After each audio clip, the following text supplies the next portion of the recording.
Let me show you guys how I made my Valentine's Day press-ons. I only wear nails once a month due to religious reasons, but I still like to have nice nails. I make them myself using AliExpress products, and I'm going to show you how I do them. So first things first, I size my nails and rough up the surface with a nail file.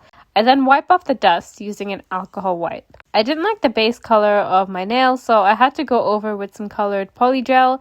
So to do that, I laid down a base coat, cured it, and then started to lay down my polygel. Now, polygel is tricky to work with. You have to press it flat to get it smooth, and you have to use it little by little or your nails end up too bulky. This set was super bulky and I had to file it down towards the end. I did the pink polygel on 8 nails, and then on the remaining 2 I did a little encapsulated glitter where I put down some colored gel, then stickers and glitter followed by clear polygel. This nail was very bubble-like and thick, but I decided to leave it that way as it adds to the charm. So after all my nails were polygelled, it was time to file them. I really should have filed them down way more.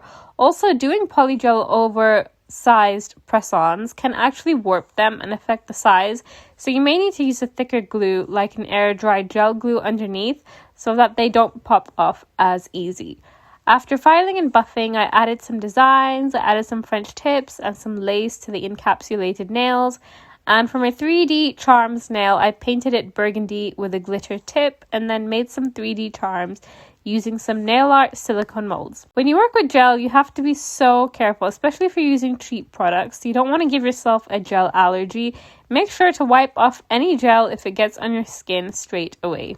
For the rest of the nails, I did a simple burgundy tip with glitter and lilac hearts, and that was my set all done. To apply, first I prep my fingers, pushing back cuticles and etching my nail plate with a nail file.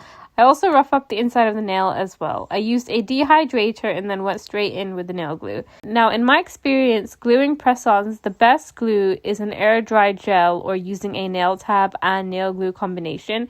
You need something thick under the nail so there's no gaps, especially if you have flat nails like me. If there's any gaps between your nail and the fake nails, your nails will come flying off. After gluing, I seal the cuticle, which means I just file the thick edge close to my cuticle so it blends in better. And I use some acetone on a brush to really seal them in. I do a final top coat, and that's my nails all done.